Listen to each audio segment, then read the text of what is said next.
Hey Thomas, how are you? Good, man. How are you doing today? Oh man, I'm doing awesome. I can't wait to share our conversation with my listeners and just get into your mindset. Not only as an athlete, because you've done some incredible things, obviously at the professional level in the NFL, but also your collegiate career is incredible as well. But we're going to talk about how that's helped you with life after football and talk about your transition. That's great, man. I love it. I love the 90% mental, the mindset and having everything because it is. It doesn't matter about what you think you can do physically. It's all about your mind. So let's dive in and let's get to it. Yeah, man. Well, let's get into mental toughness. Yeah. I know throughout your whole career as an athlete, especially the position that you played, linebacker, you've had to be mentally tough and train yourself to be mentally tough. So, when you think about mental toughness, what does that mean to you? Yeah. It simply just really means being able to have your body do what you need it to do, regardless of the circumstance and the situation. Mm, And it's going back to elementary school. I always remember I didn't want to do something because I felt like it. So it could be I don't want to rake the leaves this weekend because I don't feel like it. But my mom would always teach me that it doesn't matter how you feel; it matters what needs to get done. And so I was able to apply that in football. And until it was maybe ninth grade, we were playing a football game, and this is like when it all kind of came to me and make sure like, oh, this is a parallel for life, this is a parallel for sports, and this is what overachievers and the elite performers really do. And we were winning a game. We had like 7 seconds left. We were up by like 5 points. I just remember if the other team got the ball, scored a touchdown, they would have won. But if we run the clock out, we win. So our coach said, run around until the clock runs out for 5 seconds, throw the ball up in the air. Long story super short is mm, a teammate made a mistake and the other team literally got the ball, scored a touchdown. This is 5 seconds left. And wow. after the game, the coach came up and we're thinking that he was going to be upset, pissed off at us. And he said, I'm not mad. I'm not pissed. He said, I think this is a great opportunity where we can learn something. We can learn how to finish. He said, so every single one of you guys, I want you to go home tonight and I want you to do 100 push-ups. And we're all, you hear the groans, oh man, it was Thursday night because freshmen played on Thursday. And it was Thursday night. We had homework. We have to go to school tomorrow. We were just played in, 4-quarter game. Oh man. Sure enough, I go home and after dinner, after homework, after my shower, I got down and do my push-ups. My mom was watching TV. She's like, what are you doing? I said, Coach wants us to do 100 push-ups. So I did my 100 push-ups and it might've been like 10 sets of 10 because I was super weak at that time. Like 10, that's all I had in me. And so I went to school the next day and I asked my friends who were on the team, I said, how many of you guys did your push-ups? One friend went and said, I did 50, I did 30, I did 20. The other friend was like, I didn't do any. And at that moment, I figured out like, this is what it's about. It's not Mm, about how you feel. I felt just as bad as all of them, maybe even worse, because I right. went both ways. My shoulders were hurting. I was in pain, all of that. But I figured it out from the time when my mom talked to me about raking leaves, doing my chores on the weekend. It doesn't matter how you feel. This what is needs to get done, Right. regardless of what you feel. And the same thing that coach taught me that day is regardless of how you feel, this is what needs to get done. And so whether you feel like doing it or not, are you going to do it? And so mental toughness is doing what needs to be done regardless of the circumstance, the situation. Wow, man. I love that. I love that story. It's so true. You don't have to feel good to perform well. Right? And there's so many examples in sport that Michael Jordan, they call it the flu game, but it was food Yeah. poisoning game. Yeah. Brett Favre, when he his father passed away the Right. night before the Monday Night Football game, where he threw 5 touchdowns and a half, Killed it. killed it.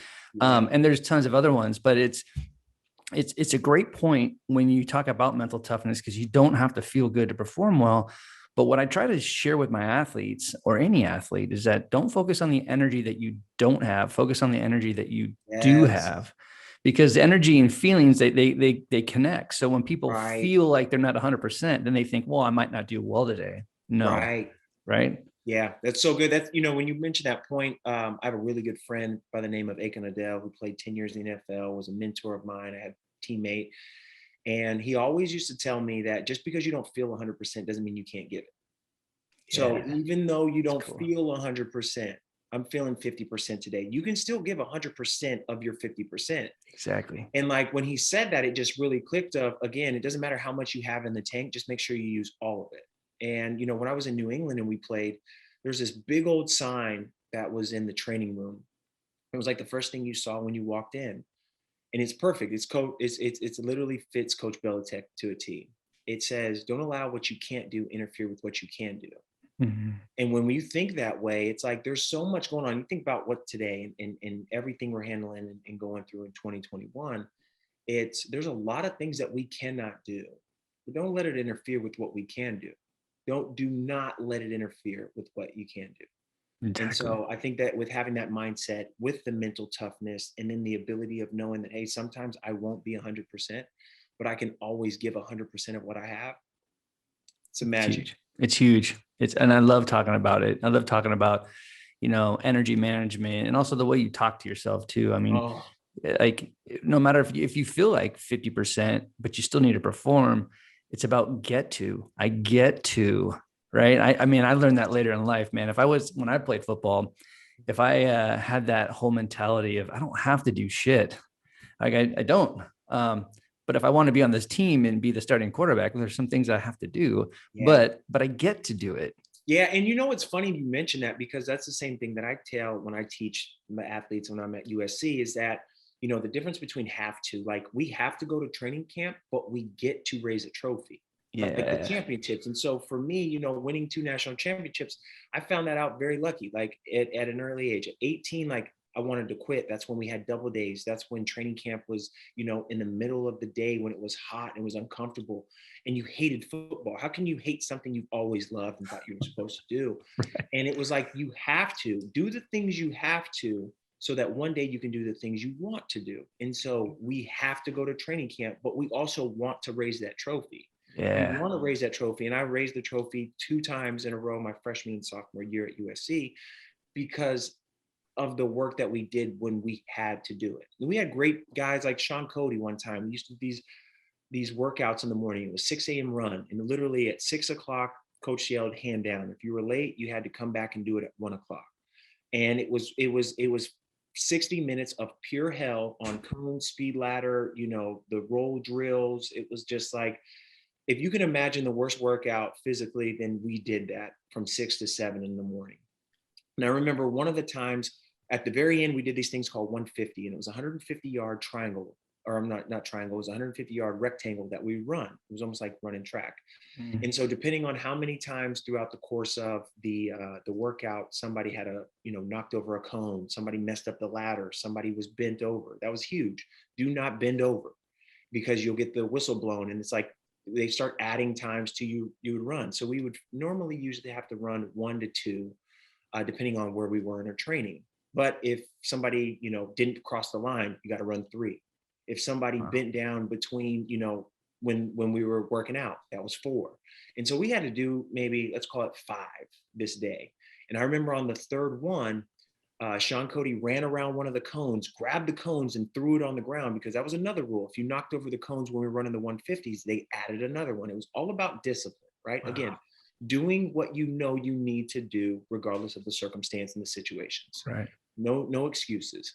And so after he threw the cone down, he finished through, and Coach Carlisle said, well, we got one more. And everybody was mad. Why do we have to? Why do we have to? And Sean looked at everybody and said, we get to do another one. Wow. And that was the mindset. And it's one of those things that a boss can tell you kind of like, what is the culture? He'll set the tone, or she'll set the tone, whatever they decide. But it's another thing when the employees, when the team does it, not just the coaches, not just the VPs and the execs, not just the top-notch C-level folks.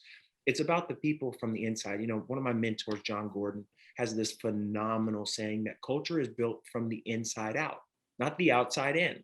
And so it's from the bottom up, not just top up when it bleeds down. It's actually from the people who are actually, sleeves rolled up, digging in the dirt. And so when you mention that, it's the get to versus the have to. Sean Cody taught us that day, me at least that day, get to versus have to. And it's all in the mindset and what you tell yourself. Yeah. That's another whole segment. We can talk about culture, because I love culture. Culture, considering playing football for 13 years and then being in corporate America and sales for 17, I've Yeah. been a part of so many different teams and cultures. So I love it. And there is nothing like seeing and witnessing, especially if you are a coach, a player-led culture. So when guys are holding other guys accountable, when they're cleaning up the equipment or setting up the equipment, when they're doing things without being told, and it makes the coach's job a lot easier. But it's just there's a frequency that Yes. exists that's just, it's a beautiful thing to see and be a part of. Yes. Yeah. And I feel like it's when you have that, then the coach kind of can do and focus on their job of like schedule, practice, in the same thing, in the corporate space where we can focus on the mission as opposed to focusing where we are. It's like, you know, some of the greatest teams that I ever played on, we got to such a great start during training camp. When we were in the season, we could actually focus on the season. We didn't have to go back to what they call day one install. It's the stuff that you do at the very beginning. It's like, this is where your jersey goes. This is where your helmet goes in your locker. This is how you line up in the huddle. This is, what shoes you wear to workouts, what shoes you wear on the bus, on the plane. Like that's day one install stuff. Like you don't Right. have to be an elite athlete to know how to hang your helmet. Like your helmet does not go on the floor next to the tape that you cut off. Like your tape goes in the trash. And I remember specifically, talking about culture is that coach Ed Ogeron, who's at LSU now, he was there at USC, and he would always inspect the locker room just randomly. I want to make sure, like, if you guys can't clean up after yourself, if you can't do this the way that we've shown you how to do it on day one, then you don't deserve to win a national championship. You don't deserve to win the Pac-10 at the time. You don't deserve to be these elite athletes who we all recruited you to be, and we know that you can be because of the gifts that God has given you. And so he would come in, he would take a picture, and then they would put it up on the big board, and he'd say, "This is who you are. Don't tell me who you are. This is exactly who you are. We told you that this is how a locker room needs to look. This is how it looks." So because we can't do the stuff that we're supposed to do this week against Notre Dame, this week against Auburn, we're going to finish doing what we started to do day one. And so day one install, you can't do day one install in the middle of your season or day one install in the middle of Q3. Like you day one install is for that, right? That's that acclimation period. That's that, we bring onboarding process. And so understanding the culture with that. And then you get people who take pride in it. Hey, don't mess up what I got going on. Don't mess up we're in Q3. Don't take me back to day one install. And to your point, when you have people who keep everybody accountable like that, It's awesome. then the coach can say, look, this is where we're going. You guys keep focused on where we're at. I'm going to focus on where we're going. Yeah. And that day one install, it sets the tone. Right. Yes. And it's, so I love that, man. Well, let's get a little bit more into your mindset. Yeah. You played the position of linebacker. Mm. I know you played some other positions as well, but Yeah. I know from just playing the game of football, when you think of like offensive linemen, defensive linemen, and linebackers. Now I understand there's other positions that get involved, from a physicality standpoint. Yeah. But to play those positions, obviously they're different, but you have to have a certain mindset. Yeah. You gotta be a little different. You got to be a little bit different. So when you think about your mindset, when you played in high school, college, and NFL, how would you describe your mindset? And did it change as you went up in levels? Great question. So I'll preface this by saying, for me as an athlete, I was a great high school football player. And when I say great, like I really was. Like I was 5-star parade All-American. I went to the All-American Bowl, national. I was like top 50 players in the United States, top 15 in the state of California. I really was. When I got to college, I was pretty good. And when I played in the NFL, I was average. I was an average NFL football player. So what allowed me, now it's like, well, you're thinking, well, how did you go from college to the NFL if you were just kind of like mediocre, if you were just average? And it's just to the point that you said. I was able to shift my mindset first because I was able to identify with an alter ego. And we have to understand our identities, right? So Let me take you back to my second year. My first year I redshirted at USC. And the reason why I redshirted is because when I was in high school as a phenomenal high school football player, I played the game of football the same way I went to recess, the same way I played in the park as Thomas. I didn't understand the different identities and stepping into those identities so that you can now become who you think you are. So I played my freshman year as Thomas on the practice field, in the classroom, around campus. I was nice. I was polite. I didn't want to step on anyone's toes. I was the guy who was afraid to outshine other people because how it would make me feel and look in the locker room. So I fast forward to my second year, and I had Ken Norton, who's the defensive coordinator now in Seattle. And Coach Norton just started saying, "Man, you're starting to hit people." So I took that on as, wow, this is my new identity. And we played Cal that year, maybe in the second game of the season at the Coliseum. And I was strictly on special teams. And when I was on special teams, I just wanted to hit people.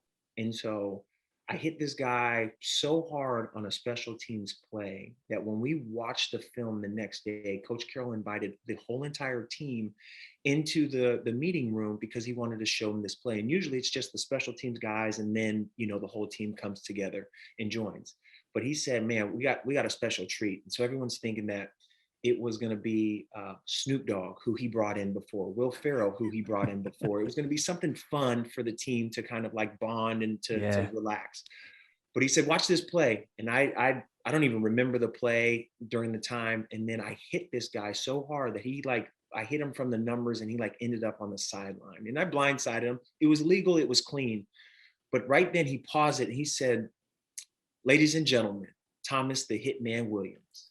Wow. And when he said that to me, I could still feel it to this day of this is yours. This is your name. This is what you need to protect. And also, this is the expectation that we have for you. Now, with that came a little bit of pressure, but it almost came with more pride of, I'm the hitman. I'm the hitman. Well, wait a minute. I'm not the hitman in class. I'm not the hitman walking through the locker room. I'm just the hitman on the field. And so when we went out to practice field that day and we were doing our bag drills that we normally do at the very beginning, he said, "All right, hitman, let's do it." And when he said that, I stepped into my identity as the hitman. And so, one of the things I love to help people understand is that when you transition, we growing up, they used to say, hit the light switch, right? On and off. Yeah. So how I was able to really identify that is I started painting my face black. And so I take eye black and I would put it on my face, kind of like John Randall was one of my biggest inspiration. Mm-hmm. And he would paint his face and he would transform into a completely different person on the field. I took on that same mantra. And so before practice, before the games, I would go in the locker room and I'd go in the mirror and I'd take the eye black and I would just paint my face almost kind of like a WWE wrestler, like the Warrior. You know what I'm saying? Yep. And when I did that, I literally felt myself transforming into the hitman. And therefore, I didn't have to apologize. I didn't have to feel bad. I didn't have to turn on the light switch on and off and try to figure out who I was. I could literally walk into this figure that wasn't me, which means there was no judgment and there was only one thing I needed to do, and that was hit everybody who's wearing a different colored jersey than me. Wow. Now, man, this is what I love to talk about. We call it the switch. We call it the warrior mindset. And we talk about, trying to teach athletes at a young age that when it comes to identity, your sport is what you do. It's not who you are. And if we can teach these athletes, he and she, who you are outside of sport, that when you make that switch, when you switch on the warrior or switching it off, because you have to leave the field to go be who you are. Right. And it's huge. So I do want to spend a little bit of time on that, but just because I love the game of football and I love feeling, there's a feel when you play football, whether if you score a touchdown, sack, whatever it is, there's feelings that you get in any sport too. But because I played it, I associate it with it. I connect with it. So when you talk about being the hitman, whether if it's playing the position of linebacker or on special teams, how would you describe when you just perfectly light somebody up, perfect form, and it's just like that, everything is in alignment, and you hit somebody or you tackle somebody? Yeah, I've never been asked that question, it's really cool because you've played the game. And so you understand, doesn't matter what you do, there's something where your technique, the repetitions, the practice, your God-given ability and like perfection align. And it happened like I would basically compare it to hitting a baseball on the barrel of the bat, the sweet spot, and you don't even feel it. I would talk, Totally. the same thing when you just absolutely just crush, a golf ball with your driver. You don't feel it and it doesn't go left, right. It goes right down the pipe and it goes exactly where you want it to. And you're like, why can't I just do that every time? And so I feel like the beauty in it is that it doesn't happen all the time. And so that's why you have to kind of take a moment's notice and saying, that's what it was. That is where it's almost like the horizon. That is when the sky and the ground both meet at the perfect place. And it's Yeah. just beautiful. Like talking about it because the art of it is so beautiful. The way I would describe it in the moment is again, you don't feel it. It's effortless. You don't feel it because the physics, the aerodynamics, all the other, words that would use to describe it, it just matched up perfectly. There was a couple of hits where I never felt it and only saw it on the replay. One time when we went and played Stanford at Stanford, again, it was on special teams where our team was, I think we were down by a little bit, and it was a play that I made. I hit the guy. I didn't feel it. He held on to it, but it just shifted the momentum of the game. Yeah. Like you could feel it even in the crowd. You could feel it on the sideline. Like our defense felt, inspired after that. It was a little bit of mojo.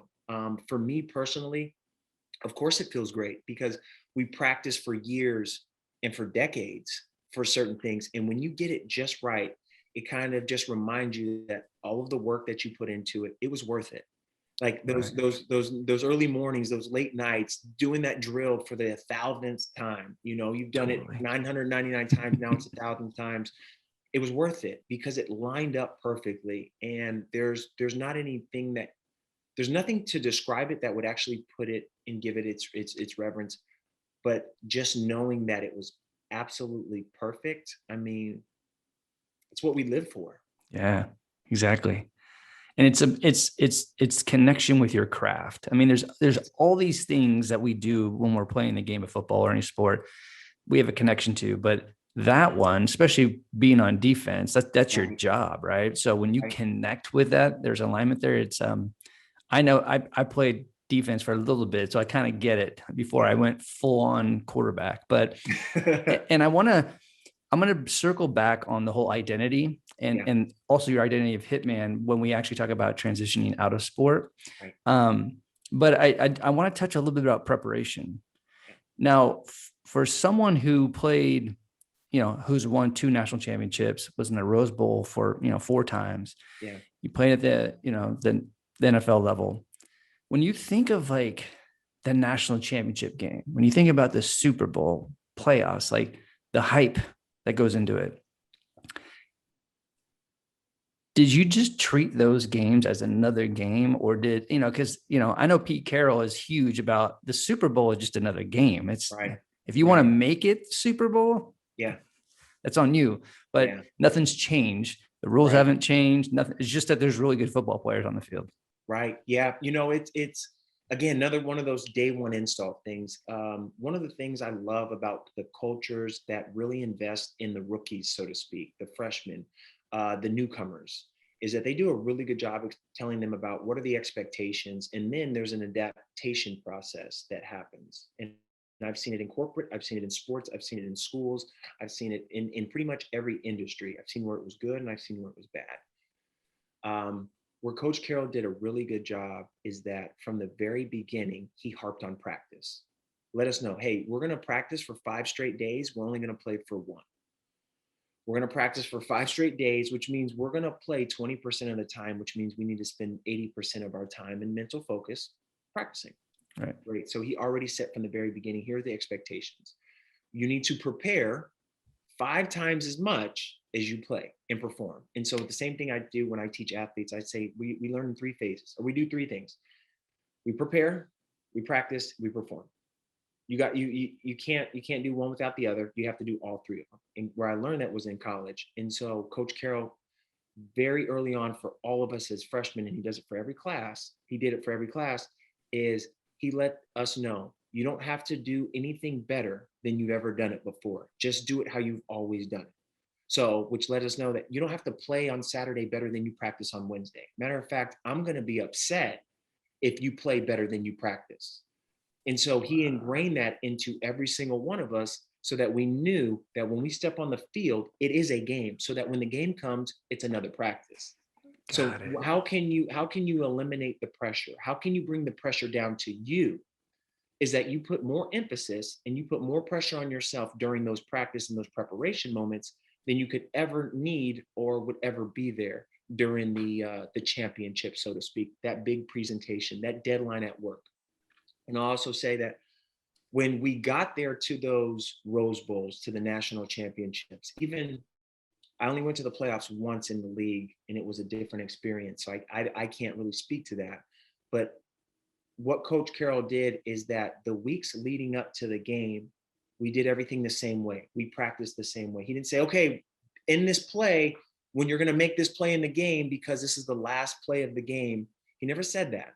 He always put the emphasis on the moment, competing as high as you possibly can in the moment, putting the pressure on yourself in the moment so that when you get to the game, it doesn't feel like a bigger moment than it needs to be. In every single game, Friday night, well, the night before the game, my 5 years at USC, he would tell us, guys, you don't have to go out there and do anything more than you've ever done.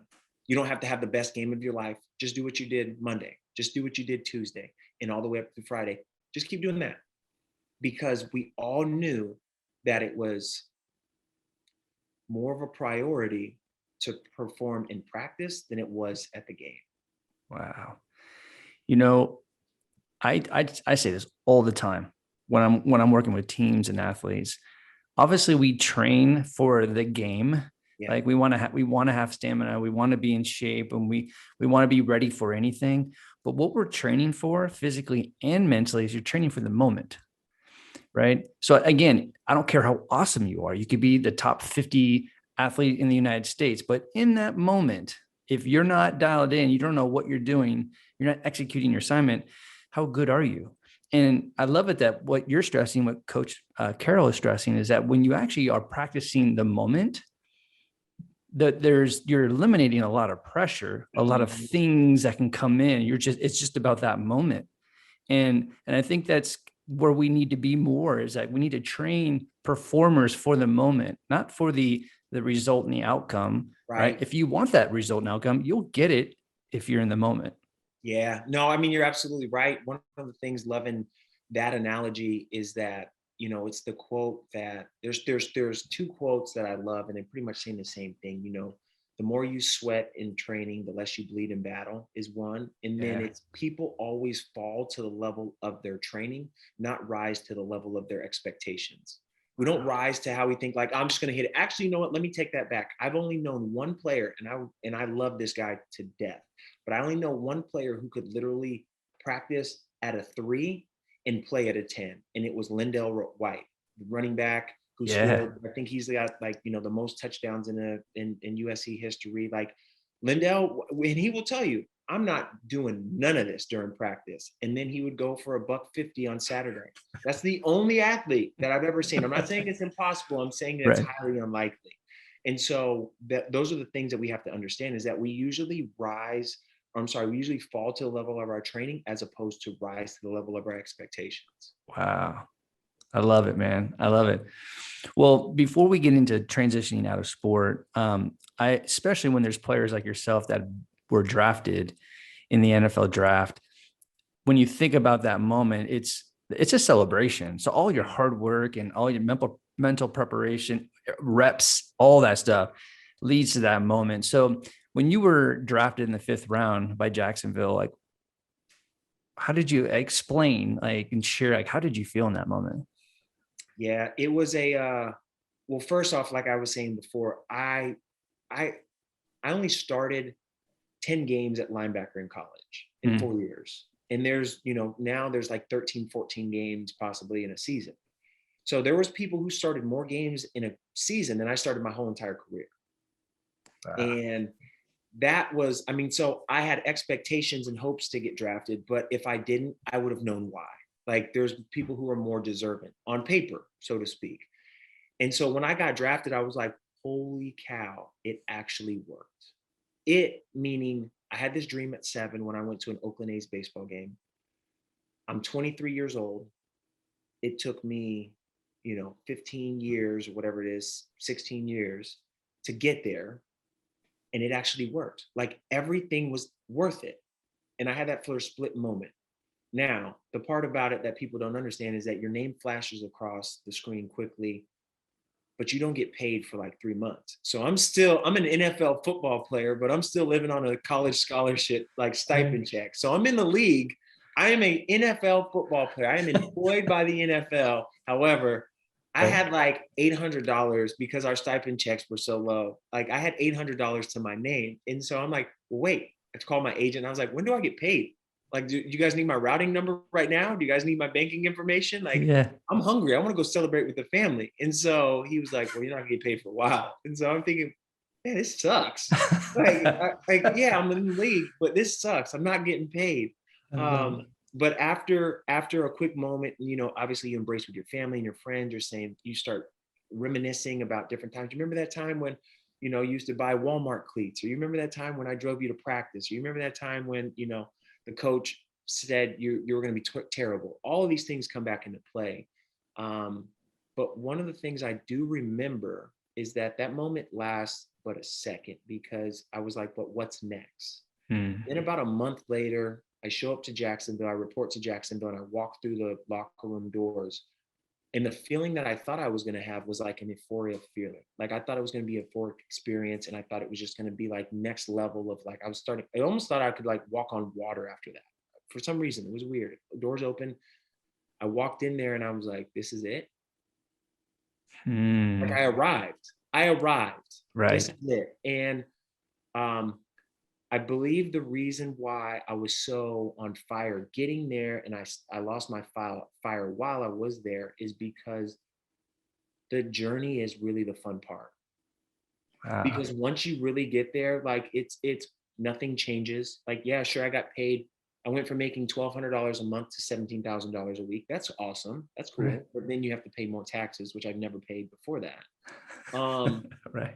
But I'm talking about the feeling. Okay, once I get to the league, I'm gonna be the man. Once I get to the league, I'm gonna walk around with a little bit more confidence. Once I get to the league, I'm gonna feel better. It's not true.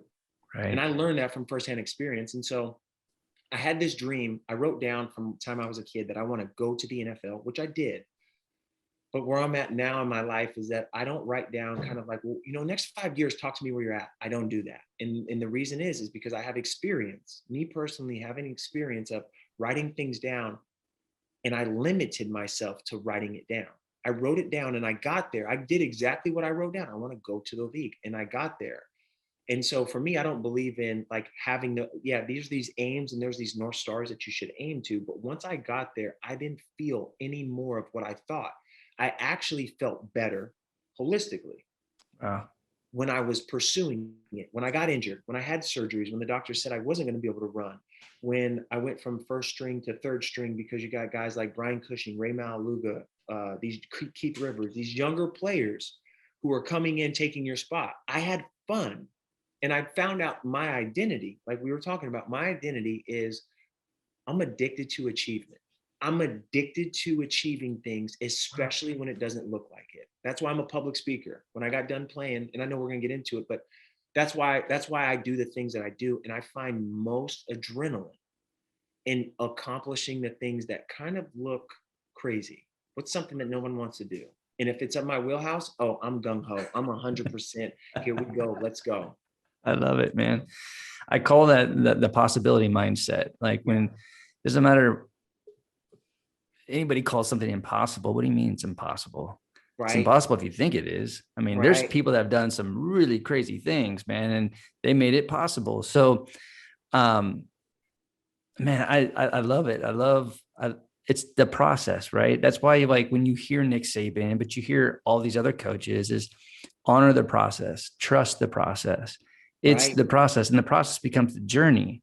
And there's multiple times in my life when I was in the same thing. Like when I get there, it's like when I get there, when I'm a senior, and I remember saying this to my brother, I was a freshman, and I'm like, man, when I'm a senior, I'm gonna have more muscles than you are, right? Mm, When I get into my first, job and in sales, I had all these things, and what I learned was it's not about when you get there, it's about being. Like if you want to be it. And yeah, I had the hardest time understanding that whole phrase of fake it till you make it, right? Because I'm like, I don't want to fake anything. Like, but there's a just if you want to get that promotion, if yeah, you want to be the first string quarterback, then be it. yeah, Be. yeah, yeah. No, that's beautiful. So, and I also love I have a hard time when someone says, hey, share with me your 5-year goals, your 10-year goals. I'm like, more often than not, I've done that 9 times in my life, and they've changed all the way until I get to the 5-year mark or 10-year mark. So, Yeah, what do I want now?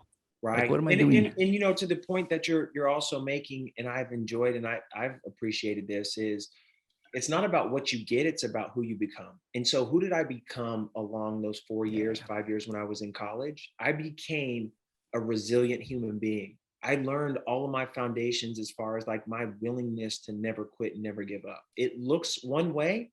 Oh my gosh, there's something here. So I believe in God and Christ. That's my thing. That's exactly what I believe in. And so I thought what it looked like was how it was going to turn out. Yeah. God was like, no, no, no, no. What it looks like has nothing to do with what I'm working on. So you keep stepping, again, process. You just take another step. I didn't ask you to figure out how you're going to get there. You just keep taking another step. I'm going to work it out how it's going to look. But Yeah. we get so caught up in how does it look? I would have never done any of the things, if I would have decided to go off how it looked. Yeah. Big time. And I'm still, that's a work in progress for me, is just, how it needs to look a certain way. No, it doesn't, Right. Yep. just keep on staying connected to your craft. Yeah. Now let's talk about when we because I think it's huge. It's very important because everybody at any level, especially if they put a lot of time into their sport, they're going to transition out. And with all the years that you dedicated to this journey Yeah. of being a football player, you got to a point in your career, you got pushed out of the game because of a neck injury. Yeah. So how did you deal with that? And when you think about transition, was it a good transition? Was it healthy? Did you plan for it? No, I didn't plan for it. And the reason why I say I didn't plan for it is because every athlete wishes they could have played a little bit longer. I mean, every single one of us. We just wish we'd have played a little bit longer. And so I never planned to be out at 27 years old. I had put everything I had into football. Now, did I have internships in college? Yeah, I had 5. On paper, like strategically, I was well prepared. You know, I built a network when I went to USC. You know, the Trojan alumni family. I tapped into that. I built a reputation as far as being, an athlete and a good person, right? Like Coach Saban always says, you want to be an and person as opposed to a but person. Like, Thomas Yeah. plays football and he's a good student as opposed to Thomas plays football, but he's not a good student. So with that being said, I was an and guy in the department. Where it was extremely difficult is that because my identity in season and off season, like in season and off season, were both Thomas the football player. When I played football during the season, I was Thomas the football player. Off season, I loved it, the attention, the status, the accolades, the notoriety, um, that people gave me. Hey man, you look like you play ball, and that just fueled me. I'll tell you a funny story. It wasn't funny then. It's funny now. Is that in 2013, I was struggling with my identity, and I struggled with it so much that I couldn't let go of how people looked at me, how people perceived me. And in 2013, I wasn't a speaker. I didn't have a job. I didn't have any. I wasn't making any money, and I saved. I did a really good job of saving money, and I spent $96,000 for the year, all because I wasn't willing to not be a football player. And when I say that, I mean, I was driving the same car. I was living in the same place. I was going out to eat at the restaurants that I did. I was paying the whole bill when there was people at the table who had a job. I didn't have a job. And so I was still living that identity because I didn't have enough humility and enough confidence in myself to say, I'm not a player anymore. So therefore, I don't need to live. I don't need to walk around. I don't need to accept the same things that I did when I was playing, until somebody gave me a great piece of advice. And they said, when you're talking about your transition, let people know that you're transitioning and you don't know what you're going to do. But for me, I had this ego and I had this pride about myself that, oh no, I got it figured out. This is what I'm going to do. Don't worry about it. Yeah, I'm making a lot of money. I'm still having a lot of money. And the crazy thing about that, and I'll share this on your platform, is because I feel like this is something that people definitely need. We need to shine light on this a little bit more, is that I spent $96,000 or because I was $8,000 a month was my budget. So 8 times 12, I think it's 96. That's what I spent that year. And I had to end up selling my house. Now I sold my house. I'll put it this way. My house now is worth $450,000 more than it was then. So my $96,000 spending habit cost me $450,000. Wow. So it's not about in the moment. It's about thinking long term with any transition. Right. It's not about planting the seed today because you want the tree to rise tomorrow. It's about planting the seed today because in years and generations, people will then have shade.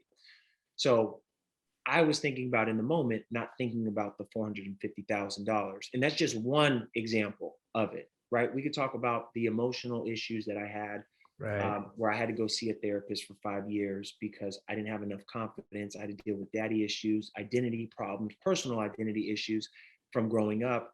I did that for 5 years. So that was another part of it. But I would say one of the biggest things was, for me, I didn't know who I was outside of a jersey and a helmet. Therefore, I couldn't go on living and existing. So one of the things that really helped me is finding out and identifying what I was not. And the first thing I had to do was finding out I was not a football player anymore. Wow. And so one of the projects that we did inside therapy, my therapist said, I want you to write to the NFL like it's a person. You're having a breakup. You need to have a goodbye because you're walking around holding on to this attention and all of this stress and all of this pressure. And like, you're angry for what? It was great. You made it to the 1% club. Awesome. Now you need to say goodbye, not bad bye, because you're acting like it's a bad bye. It's a goodbye for a reason. Yeah. So I wrote like a 3-page letter to the NFL, like it was a person, and telling them how thankful and how grateful, and also how mad I felt, how betrayed, how, every emotion that I was experiencing, I wrote it down on a piece of paper. And then I literally signed it, sent it. I don't know. I don't even remember what I did with it. But in that moment, I had a goodbye. It was closure from the transition. And from there, without closure, you cannot move forward.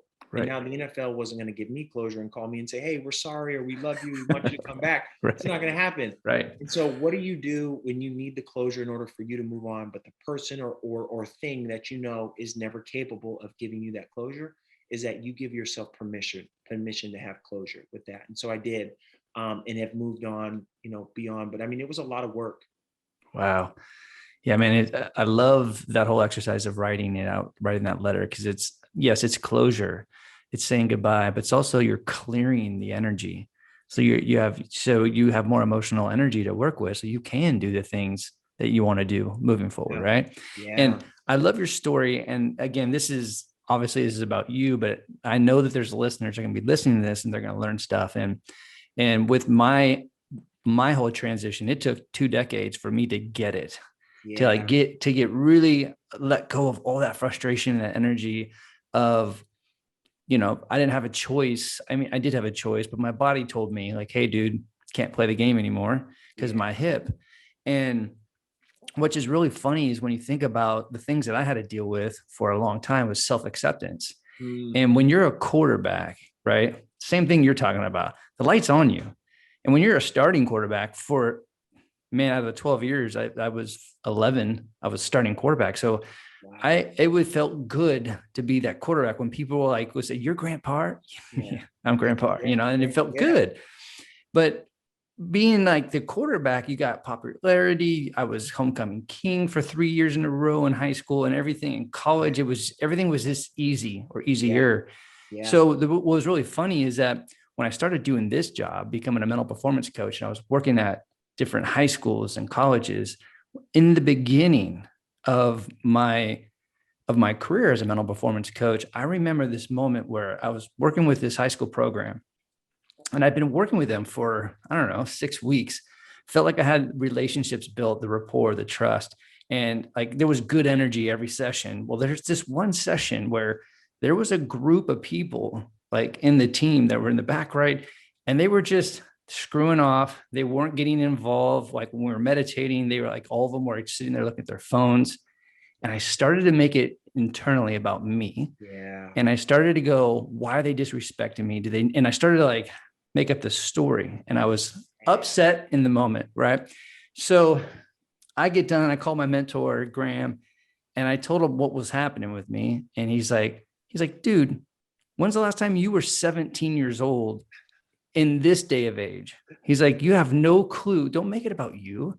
Yeah. Like just keep with your work and believe in your work. And then if they don't want to like do the work, that's cool. Right. Like when they're ready, they're ready. But you're the teacher, you're the practitioner. So I said, okay, cool. So I started thinking more about it. And even though I had all of these accolades growing up in high school, all these cool things, I was motivated extrinsically. So it wasn't necessarily intrinsic motivation. So my stock was at risk every game when I played football in high school. So if I had a bad game, personal stock. Yeah. If I don't do well, then people might not like me. Yeah. And so here I am 20 something years later in a high school, and I feel like maybe someone doesn't like me. Yeah. And it started to bubble up. I'm like, oh man, I got to take care of this. Yeah. Yeah. So, no, I mean, you hit that. So it's right on time. And I feel like, and I want to segue a little bit because again, helping everybody out there is that's what social media has done to us. Everything is about us, right? And so if being in the league, being the starting quarterback, being the star, it is all about you. Like the team goes as far as you want to take it. The team, you don't have a good game, the team necessarily probably not going to have a good game. Right. When you put your stock into, other variables like outside attention, influence, the opinions of other people, then you are a roller coaster of emotions. And, depending on you threw for 400 yards and you were, 28 of 31, like you're probably the grant of, you're an A+ grant. Like right. You guys ran the ball 40 times. You went, 3 of 17 passing for, 42 yards and you lost. Like you were probably a terrible grant. Nothing changed other than 7 days. Right. Right. And so, having that, I feel like is something very similar to what we're experiencing right now with like the social media era of like, I posted this last week. Now follow me here. So I posted this last week. I got 200 likes on this picture. I posted it this week. Nothing's changed about me. Nothing, just 7 days. I only got 100 likes. Something's wrong with me. Right. So it's the same correlation. And so, the reason why I mention that is because I started to notice myself again, not being me. I started being who I thought who they in football, who they wanted me to be, the fans, my coaches, my teammates. Now I'm on social media and I'm finding out the people who are following me. I want to be who they want me to be, which then therefore, who the hell am I? I'm not even me. I'm who they want me to be. And so I've been off social media for like the last 15 months because of that. When I was like, wait a minute, I'm the light. I'm my brightest when I'm doing it the way that I'm created to do it. Yeah. I'm not my brightest when I'm doing it the way I think they want me to do it, because it's always going to be a replica. It's like those jerseys, right? The authentic jerseys, when it was stitched on, I remember was $200 when I was growing up. And my mom was like, there's absolutely not, I'm not getting you a Shaquille O'Neal $200 jersey. I just found this Shaquille O'Neal replica jersey for $40. I can get that one for you. Right. And I'm like, okay, here's the thing. And it's crazy. I've never thought of this. But as we talk about the authentic and the replica jersey, everybody can always tell. When I went to school in my Shaquille O'Neal replica jersey, the numbers, the name, the team was iron on. It was like a plastic feeling. Yeah. But when it was the authentic jersey, those are the ones that were sewed on. You can feel it. It was almost like a 3D of the name, the number, the logo, all of that. And so I mentioned that because that's great self-awareness that you have. And then also, for people who are out there, like, hey, am I the replica of me or am I the authentic me? And when you can Yeah. walk around as the authentic you, people notice. And your Mm. value, self-value, and the way that others value will be a little bit more, just like the jersey. Wow. Dude, that was preaching the mental gospel right there, man. I love it. Well, share with me or share with my listeners about what you're doing now. Now, life after football, you've done a lot of cool things. You've written a Yeah. book. You're doing like keynote speaking, part of nonprofits. Yeah. Share with my listeners what you're all about right now.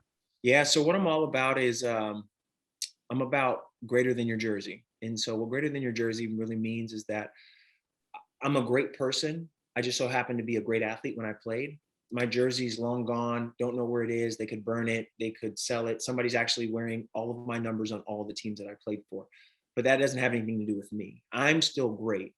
And so what I do is that I teach at USC to the freshman student athletes who are transitioning into college and helping them navigate that. And so it's everything outside of the game of football. They have coaches who will tell them the plays. They have strength and conditioning coaches that will tell them how much weight to lift, how much they should weigh, movements, etc. Same thing in the classroom with syllabus. But what we found that there's a void in a playbook for the most important play that a student athlete will ever run, and that's the play of being themselves for the rest of their lives.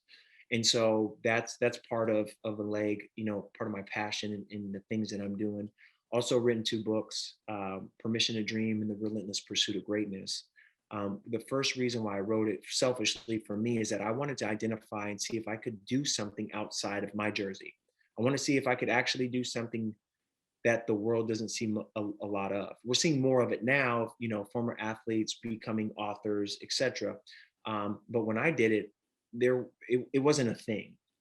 And so I wanted to tackle it. Like I said before, I want to do the impossible. I want, like, what looks impossible or what looks like, he's probably not going to be able to do it. I want to do it. And so I went around doing research and I found out that the average book it takes for you to write a book is 2 to 4 years. And I wrote my first book in 13 months and I wrote my second book in 11, just a little bit over 11. Wow. And so I wanted to write those books, one, to have a legacy and a foot imprint that if I leave this earth, like, I was here. And that was obviously before I had children and before having a significant other. And so that was my young-minded thinking. But mostly is that I just want to set a great example that we say that we're more than athletes. We want to be greater than the jerseys that we wore, but we also have to leave an example and set an example of doing that. And so outside of teaching the stuff with the athletes, the transition to the next level of play and transitioning out of sports, I'm also a motivational speaker. And so before COVID happened, I was on the road anywhere from 45 to 65 times a year, speaking all throughout the country. Now I'm doing like we're doing right now. So I'm in front of my computer, Yeah. dressed professionally up top and then in some pajama bottoms down below, I hear which you. makes life a lot easier For sure. and more simple. And so those are the things that keep me busy. And outside of that, just planning a wedding and getting ready to marry my best friend, and then also being a dad for the first time to this little one who's it shows me more and more that we think we're training kids to be the people that they are, but kids are also always training us to be the parents that we're going to be. Be right. Yeah. I love it, man. Well, man, it's just what you've done so far has been real exciting. And right now, being a dad and going to be a husband, I mean, a lot of frequencies going right now, right? You're just Yeah. connecting to the goodness, the greatness of Yeah. it, and that's beautiful, man. And man, I could talk to you for another hour. And I totally just I love your energy. I love your journey. And I want my listeners to connect with you more and follow Yeah. you more. How can they, follow you on social media and reach out to you? Yeah. So on social, like I said before, I've been off of it for more than a year now. So the easiest way to get in contact with me is just going to the website. which is www.thomasrwilliams.com. There you can email me, you can connect with me. Email is thomas@thomasrwilliams.com. So there's questions, there's thoughts. Let's definitely stay connected and let's work through, let's break through, some of the obstacles so that we can tackle the greatness in our lives. Exactly. The only way is through. There it is. Right. I love it, man. Is the way. Exactly, man. Well, hey, Thomas, thank you for your energy and your stories, journey, your vulnerability of just sharing your story, man. I really appreciate it. Thank you. Thank you so much, man. And I love being on your show and I can't wait to do it again, especially maybe when you get down here to Southern California, we'll do our next podcast in person. Yeah, you bet, man.